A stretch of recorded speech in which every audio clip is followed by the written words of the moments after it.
Hello dear student, આજનો આપણો વિષય છે વિજ્ઞાન ધોરણ 6. પાઠનું નામ છે શરીરનું હલનચલન. બરાબર, આપણું શરીર છે, તમે ને હું ચાલીએ છીએ, દોડીએ છીએ, રમીએ છીએ, કૂદીએ છીએ, તો આપણા શરીરમાં અંગોનું શું થાય છે? હલનચલન થાય છે. તો એ કેવી રીતે થાય છે? આપણા શરીરમાં એવા કયા ભાગો આવેલા હોય છે, કેવા અંગો આવેલા હોય છે, કે કયા અંદર એવા પાર્ટ છે કે જેના દ્વારા આપણું શરીર આવી રીતે હલનચલન કરી શકે છે, ક્રિયા કરી શકે છે. તો આપણે એના વિશે આ પાઠમાં માહિતી મેળવવાની છે.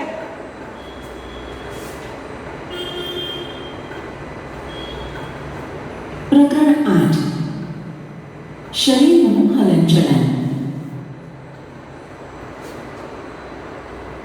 પ્રસ્તાવના: બિલકુલ શાંત થઈને બેસો તથા તમારા શરીરમાં થતી ગતિઓનો અનુભવ કરો. તમે સમયે સમયે તમારી પાંપણના પલકારા મારતા હશો. આવું કરો છો ને, આપણી આંખોના પાંપણના પલકારા થાય. બરાબર, ઘરે કરી જો તો આંખો બ્લિંક કરી જો, પાંપણ પલકારા કરી જો, આમાં થાય છે ને. શ્વાસ લેતી વખતે તમારા શરીરમાં થતા હલનચલનનું અવલોકન કરો. આપણા શરીરમાં સ્વયં અનેક હલનચલન થતા હોય છે. જ્યારે આપણે આમ શ્વાસ લઈએ તો પણ આપણે છાતીમાં એવું લાગતું હોય કે હલનચલન થઈ રહ્યું છે. અરે, તમે તમારી નોટબુકમાં લખો છો ત્યારે તમારા શરીરની આંગળીઓ હલનચલન કરે છે. જ્યારે તમે વળીને તમારા મિત્રને જુઓ છો ત્યારે તમારી ગરદન હલનચલન કરે છે.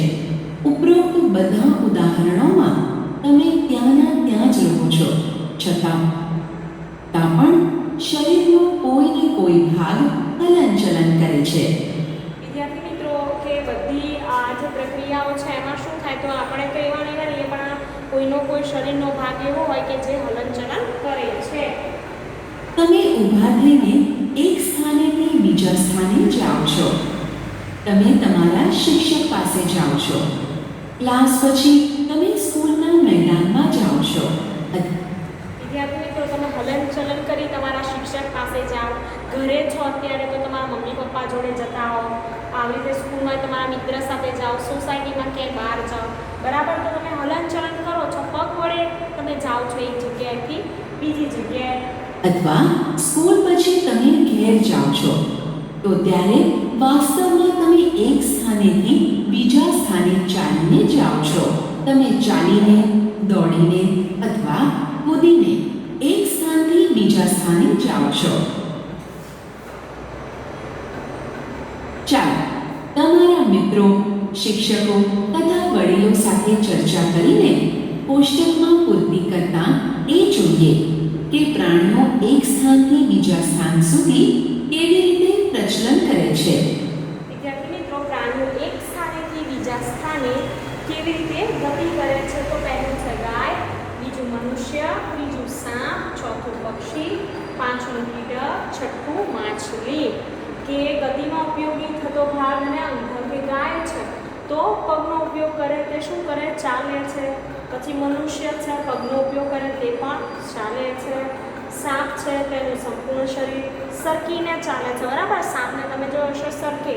ત્યારબાદ પક્ષી છે તો પાંખ ઉડીને, કીટકો છે તો પગને પાંખ તો પગથી ચાલે અને પાંખથી તે કીટક ઉડે છે. અને માછલી છે, એને તરવા માટે શું આવેલું હોય? મીનપક્ષ આવેલા હોય છે. ગાય અને મનુષ્ય પગનો ઉપયોગ કરીને ચાલે છે. સાપ સંપૂર્ણ શરીર સરકાવીને ગતિ કરે છે. પક્ષી પાંખનો ઉપયોગ કરી ઉડીને ગતિ કરે છે.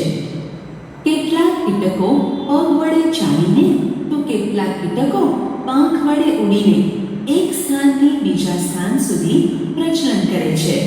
માછલીમાં તરવા માટે મીન પક્ષો આવેલા હોય છે. ચાલવું, દોડવું, ઉડવું, છલાંગ મારવી, સરકવું તેમજ તરવું વગેરે પ્રાણીઓની એક સ્થાનેથી બીજા સ્થાને જવાની કેટલીક રીતો છે. વિદ્યાર્થી મિત્રો, ચાલવું, દોડવું, ઉડવું, છલાંગ મારવી, સરકવું, તરવું એ બધું એક જગ્યાએથી બીજા સ્થાને જવાની પ્રાણીઓની શું છે?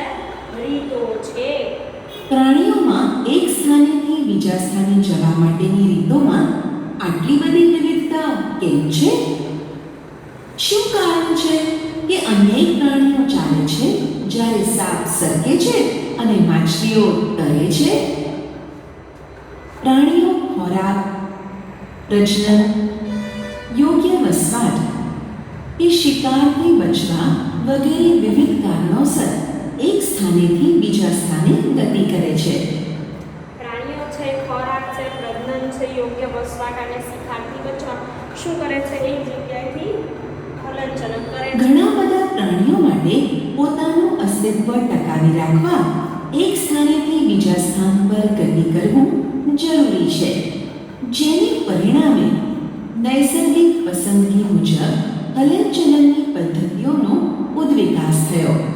હવે વિદ્યાર્થી મિત્રો, નૈસર્ગિક પસંદગી મુજબ હલનચલન પદ્ધતિઓનો ઉદ્વિકાસ થયો, જેમાં પ્રાણીઓ ગતિ કરવામાં ઉપયોગ કરે છે, જેમ કે ઘોડાના પગ, પક્ષીની પાંખ, ચામાચીડિયું ઉડવા માટે, પછી માછલીના મીનપક્ષો તરવા માટે, એ ઉપરાંત માનવના હાથ કેટલાક કામ કરવા માટે. તો તમને અહીંયા ચિત્રમાં દેખાય છે કે આ બધા અંગોનો શું થયો? વિકાસ થયો.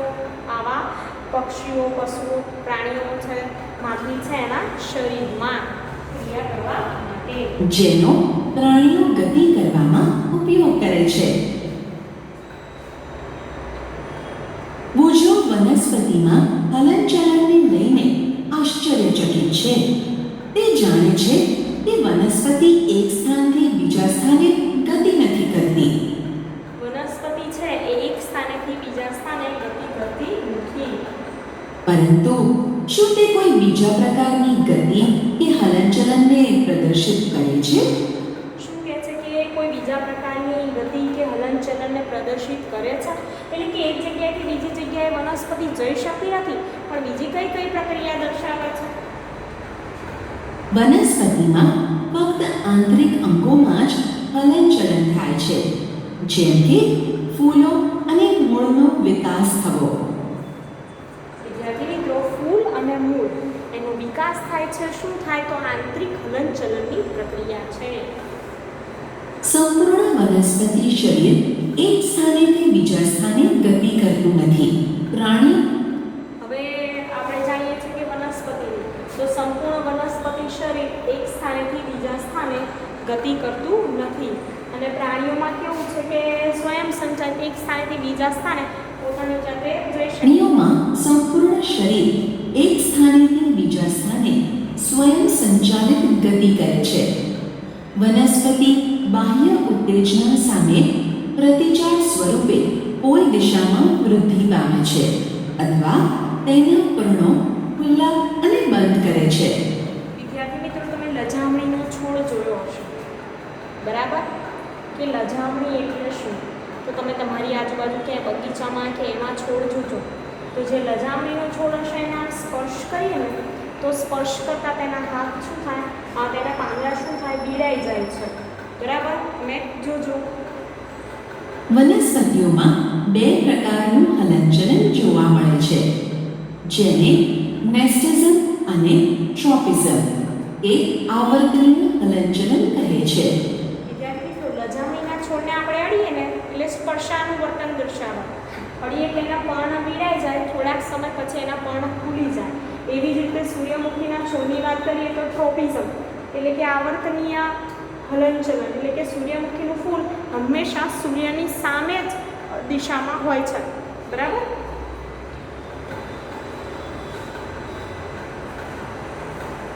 માનવ શરીર અને તેનું હલનચલન. પ્રાણીઓમાં હલનચલન પર ધ્યાન આપતા પહેલા ચાલો આપણા શરીરમાં કેટલાક હલનચલનને ધ્યાનપૂર્વક જોઈએ. શું તમને સ્કૂલ વિદ્યાર્થી મિત્રો, હવે માનવ શરીર અને હલનચલન વિશે જોવાનું છે. સ્કૂલમાં શારીરિક કસરત કરતી વખતે આનંદ આવે છે? સ્કૂલમાં કસરત કરતી વખતે તમારા હાથ અને પગ કેવા પ્રકારનું હલનચલન કરે છે? ચાલો આપણું શરીર જે હલનચલન કરવા માટે યોગ્ય છે તેમાંથી કેટલાક શારીરિક હલનચલનને કરવાનો પ્રયાસ કરીએ. એક કાલ્પનિક વિકેટ પર કાલ્પનિક દડો ફેંકવાનો પ્રયત્ન કરો. હવે આપણે કાલ્પનિક ક્રિકેટ મેચ તો જોતા હશો, ક્યારે તો IPL ચાલે છે, બરાબર? તો આપણે દડો ફેંકવાનો પ્રયત્ન કરીએ. તમે તમારો હાથ ખભાથી વર્તુળાકાર ગતિમાં ફેરવો છો. તમારો ખભો પણ હાથના હલનચલન પ્રમાણે હલનચલન કરે છે. હવે તમે દડો ફેંકો છો, બરાબર? અથવા તો આવી રીતે ફેંકો કે નીચે, તો તમારા ખભો છે એ ખભો શું કરશે? હલનચલન કરે છે. પીઠ પર સૂઈ જાઓ તથા તમારા પગને જાંઘની આજુબાજુ ફેરવો. તમારી ભુજાને કોણીથી ઉપર નીચે કરો. તેવી જ રીતે પગને ઘૂંટણથી વાળો. તમારા હાથ છે એને આમ કોણીથી વાળો, પગને ઘૂંટણથી વાળો, તો શું થશે? તો તમે વાળી શકશો. કોઈ એવું છે કે જેના હાથ પગ ના વળતા હોય? કહેજો મને. હા, એવું કોઈ નહીં હોય, બધાના હાથ પગ આવી રીતે વળતા જ હોય. તમારા હાથને તમારી પાર્શ્વ બાજુમાં સીધો ખેંચો. ભુજાને વાળીને આંગળીઓથી ખભાને અડવાનો પ્રયાસ કરો. આવી રીતે તમે ઘરે કરી જોજો, હાથ આમ રાખીને, તો તમને શું જોવા મળે છે? કહેજો મને. તમે તમારા હાથની કોણી, કાંડો તથા આંગળીઓ વાળો છો, ખરું ને? હાથને સીધો ખેંચીને નીચેની તરફ નમાવો. હવે હાથને સીધો શું તમે આવું કરી શકો છો? આમ સીધો ખેંચી નીચેની તરફ શું કરવાનું? નમાવાનું છે. પગના ઘૂંટણ, હાથની કોણી, કાંડો, આંગળીઓ તથા ખભો આપણા શરીરના સાંધા કહેવાય છે. હવે વિદ્યાર્થી મિત્રો, સાંધા એટલે શું? બરાબર? પણ તમને તો એવી ખબર નહીં હોય. મોટા જે હોય ઉંમરમાં એ કહેતા હોય કે મને સાંધામાં આમ દુખે તેમ દુખે, તો ઘૂંટણના સાંધા, કોણીના સાંધા, કાંડાના સાંધા, આંગળીઓના સાંધા, ખભાના સાંધા, તો આ બધી જગ્યાએ સાંધા આવેલા હોય છે. એવું પૂછાય કે સાંધા ક્યાં ક્યાં જોવા મળે? તો ઘૂંટણના, કોણીના, કાંડાના, આંગળીઓના, ખભાના. તો આપણા શરીરના સાંધા કહેવાય, જે બે અંગોને જોડે છે. એટલે બે અંગો જ્યાં જોડતા હોય, બે અંગો જ્યાં જોડે ત્યાંથી બને શું બને? તો ત્યાં સાંધો બને છે, અને એને કહેવાય સાંધા. આપણા શરીરમાં બધા શું છે? સાંધા છે, જે શરીરના બે અંગોને જોડે છે. તમારા શરીરના વિવિધ ભાગોને હલનચલન કરાવવાનો પ્રયત્ન કરો અને તેના તારણો કોષ્ટકમાં નોંધો. અહીં કોષ્ટકમાં શરીરના જુદા જુદા ભાગ દર્શાવેલ છે. આ કોષ્ટકમાં શરીરના જે તે અંગ વિશેની જુદી જુદી માહિતી દર્શાવેલ છે. જેમ કે તે અંગ સંપૂર્ણ રીતે ફરે છે, અંશતઃ વળે છે, નમે છે, ઉપર ઉઠે છે વગેરે. જેમ કે આપણી ગરદન સંપૂર્ણ ફરતી નથી. વિદ્યાર્થી મિત્રો, અહીંયા શરીરના ભાગ આપેલા છે, જેમ કે ગરદન, કાંડું, આંગળી, ઘૂંટણ, એડી, પગની આંગળી, પીઠ, માથું, કોણી, ભુજા. આ બધા શું છે? શરીરના ભાગ.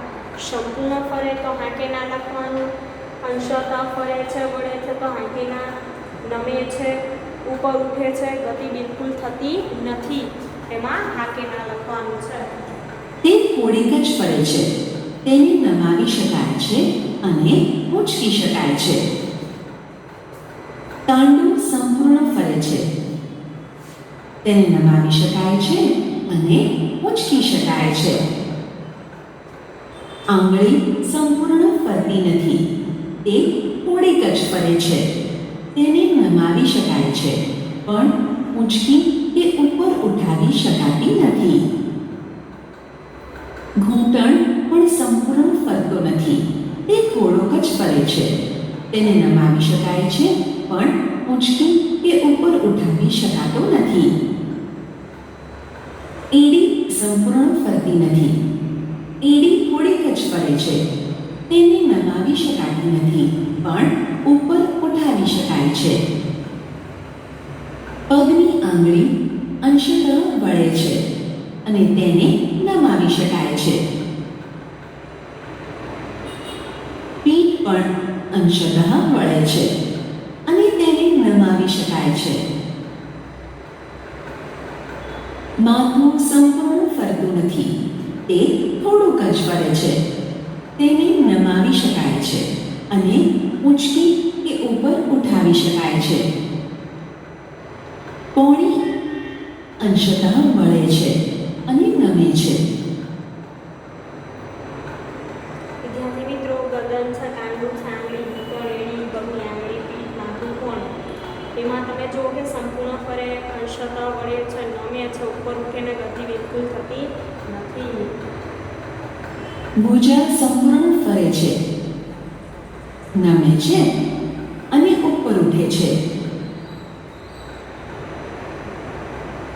સાંધા. શરીરના હાડકાં ચોક્કસ રીતે એકબીજા સાથે જોડાયેલા હોય છે. આ જોડાણને સાંધા કહે છે. વિદ્યાર્થી મિત્રો, હવે અહીંયા તમે જુઓ કે સાંધા એટલે શું. હવે હું પાઠ એમ સમજાવતો તમને ખબર ના પડતી, તો તમે અહીંયા જોઈ શકો છો આકૃતિમાં, એટલે એ પ્રમાણે તમે સમજી શકો છો કે સાંધા એટલે શું અને ક્યાં આવેલા હોય. જેમ કે અહીંયા સાથળ અને પગનો ભાગ જુઓ તો એમાં તમને સાંધા જોવા મળશે. હવે આ જે દેખાય છે તમને આકૃતિ શેની છે તો સાંધો કહેવાય. એમાં ખભો અને ભુજા બંને વચ્ચે શું આવેલું છે તો ખભો અને ભુજા બંને વચ્ચે સાંધો આવેલો છે. હવે પગના સાથળની વચ્ચે આ જે સાંધો છે અહીંયા તો ખભાનો સાંધો, એ બધા શું કહેવાય આંગળીઓ વચ્ચે પણ શું હોય સાંધા હોય પગમાં પણ. તો પહેલાં વ્યાખ્યા આપણે તૈયાર કરવાની છે, પછી એના ઉદાહરણ લખીશું કે ક્યાં ક્યાં જોવા મળે. તો વ્યાખ્યામાં શરીરના હાડકાં ચોક્કસ રીતે એકબીજા સાથે જોડાયેલા હોય છે. એવું કીધું છે કે શરીરના હાડકાં ચોક્કસ રીતે એકબીજા સાથે જોડાયેલા હોય છે. આ જોડાણને સાંધા કહે છે. ફરીથી બોલું કે શરીરના હાડકાં ચોક્કસ રીતે એકબીજા સાથે શું હોય જોડાયેલા હોય, એને આ જોડાણ છે એને સાંધા કહે છે. આપણા શરીરના વિવિધ ભાગો જેવા કે ખોપરીમાં, છાતીના પિંજરમાં, કરોડ સ્તંભમાં, હાથમાં, પગમાં વગેરેમાં આવેલા હાડકાં એકબીજા સાથે જોડાઈને સાંધા રચે છે. વિદ્યાર્થી મિત્રો, હાથ, પગ, કરોડ સ્તંભ, છાતીનું પિંજરું, ખોપરી, આ તમે ભાગો જુઓ કે ખોપરીનો ભાગ જુઓ. તમે જોઈ શકો આપણી ખોપરી આવી હોય શરીરની અંદર. આ તો માથું છે, એની અંદરનો ભાગ ખોપરીમાં આવો છે. એ ઉપરાંત છાતીનું પિંજરું છે, કરોડ સ્તંભ છે, આપણા પાછળનો જે ભાગ છે કરોડ સ્તંભ કહેવાય, પગનો ભાગ, હાથનો ભાગ, આ બધી જગ્યાએ સાંધા આવેલા હોય છે. શું કારણ છે કે આપણે શરીરના કેટલાક અંગોને સ્વતંત્ર સ્વરૂપે બધી દિશામાં ફેરવી શકીએ છીએ? હવે આપણે અમુક ભાગ છે કાંડું અને ખભો, બરાબર, તો એમાં આપણે એને બધી દિશામાં ફેરવી શકીએ છીએ. મારું આ હાથ જુઓ કે આ ખભાનો મારો ભાગ છે, તો બધી દિશામાં ફેરવી શકું છું. હા, એમ આપણું કાંડું છે તો કાંડાને આપણે શું કરીએ ગમે તે બાજુ આમ ફેરવી શકીએ છીએ. તો કેમ, શેના કારણે, તો એ આપણે જોઈએ. જ્યારે કેટલાક અંગોને એક જ દિશામાં ફેરવી શકીએ છીએ, આપણે આપણા શરીરના કેટલાક ભાગોને ફેરવવા માટે શા માટે અસમર્થ રહીએ છીએ? હવે કેટલાક શરીરના ભાગો એવા હોય જેમ કે ખોપરી, બરાબર, એમાં સાંધા તો છે પણ આપણે એને ફેરવી શકતા નથી. ત્યારબાદ એક જ દિશામાં અમુકને ફેરવી શકીએ, જેમ કે પોણી, આમથી આમ થાય, આમ પાછળની સાઈડ વળે તો શું થાય આપણો હાથ ભાગી જાય, એટલે આપણે એક જ દિશામાં ફેરવી શકીએ છીએ આમ. ત્યારબાદ ઘૂંટણ છે એને પણ એક જ દિશામાં ફેરવી શકીએ છીએ. એટલે અમુક એવા છે કે જેને બધી દિશામાં ફેરવી શકાય, અમુક એક જ દિશામાં, અને અમુકને તો ફેરવી જ શકાતા નથી. આપણા શરીરમાં આવેલા વિવિધ પ્રકારના સાંધાઓને લીધે આપણે શરીરના કેટલાક ભાગોને વિભિન્ન દિશામાં પાડી શકીએ છીએ અને કેટલાક ભાગોને ફક્ત એક જ દિશામાં પાડી શકીએ છીએ. હાડકાં વળી શકે એવા સાંધાથી જોડાયેલા હોય તેને ચલ સાંધા કહે છે. હવે સાંધાના પ્રકાર આવ્યા વિદ્યાર્થી મિત્રો. પહેલો પ્રકાર છે ચલ સાંધો. તો જે હાડકાં વળી શકે એવા સાંધાથી જોડાયેલા હોય તેને ચલ સાંધા કહે છે. વ્યાખ્યા તમારે નોટબુકમાં લખવાની છે. દાખલા તરીકે કોણીના હાડકાં, કશેરુકાઓ, ઘૂંટણ, ખભા, આંગળીઓ વગેરેના સાંધા. વિદ્યાર્થી મિત્રો ચલ સાંધાના ઉદાહરણ આપો એવું પૂછાય કે ચલ સાંધાઓ આપણા શરીરમાં ક્યાં ક્યાં જોવા મળે? તો તમારે યાદ રાખવાનું કોણી, ઘૂંટણ, કશેરુકાઓ, આંગળીઓ, ખભો એ જગ્યાએ ચલ સાંધા જોવા મળે છે. સાંધાઓની આવી રચનાને કારણે જ જરૂરિયાત મુજબ શરીરને વાળી શકાય છે. આપણો હાથ ખભા સાથે હલ દસ્તો એક કંદુક થલિકા સાંધા વડે જોડાયેલા હોય છે. હવે આપણો ખભો છે એ ખભાની ત્યાં કયા પ્રકારનો સાંધો આવેલો હોય? તો એ સાંધાને કહેવાય ખલદસ્તાનો સાંધો અથવા તો કંદુક ખલિકા સાંધો. આ પ્રકારના સાંધાને લીધે હાથ મુક્ત રીતે અને સહેલાઈથી વિવિધ દિશામાં ફરી શકે છે. આપણે આપણા શરીરના કેટલાક ભાગોનું હલનચલન કરાવી શકતા નથી કારણ કે તે ભાગોમાં અચલ સાંધા આવેલા હોય છે. વિદ્યાર્થી મિત્રો હવે અચલ સાંધાની વ્યાખ્યા છે કે કેટલાક ભાગોનું હલનચલન આપણે કરાવી શકાતા નથી કારણ કે તે ભાગોમાં અચલ સાંધા આવેલા હોય છે. કેટલાક પ્રકારના સાંધાઓ જેવા કે કોણીના સાંધા હાથનું આંશિક હલનચલન કરાવે છે કારણ કે તેમાં નિજાગ્રાના સાંધા આવેલા હોય છે. હવે ખભાનો સાંધો છે કેવો કહેવાશે? ખલદસ્તાનો સાંધો. અને કોણીનો સાંધો છે એને કેવો કહેવાય? મિજાગ્રાના સાંધા. યાદ રાખજો મિજાગરો એટલે કે આપણો ઘરનો દરવાજો હોય ત્યાં મિજાગરા આવેલા હોય એને આપણે ખોલીશું તો એક જ દિશામાં ખોલી શકાશે, બધી બાજુ ફરશે નહીં. એમ આપણી કોણી છે એને પણ વન સાઈડ જ આપણે ફેરવી શકીએ, બધી બાજુ નહીં. તો યાદ રાખજો કયો સાંધો? મિજાગરાનો સાંધો. પ્રવૃત્તિ. એક ફૂટપટ્ટીને તમારા હાથ પર. તો વિદ્યાર્થી મિત્રો આપણે આ વિડીયોમાં એટલે સુધી રાખીશું. આ વિડીયોમાં આપણે જોયું કે આપણા શરીરના જે ક્રિયાઓ થાય છે, દોડવું છે, ચાલવું, કૂદવું, એમાં ચોક્કસ પ્રકારના આપણા અંગો છે એનું હલનચલન જરૂરી છે. હવે હલનચલન કેમ થાય છે? તો એની અંદર વિશિષ્ટ પ્રકારનું જોડાણ આવેલું હોય છે.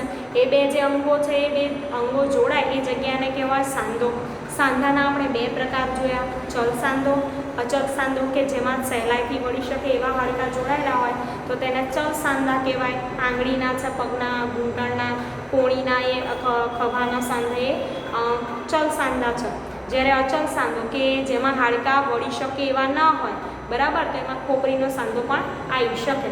તો તમે આ વિડીયોમાં જે જોયું એની તૈયારી કરજો. Thank you.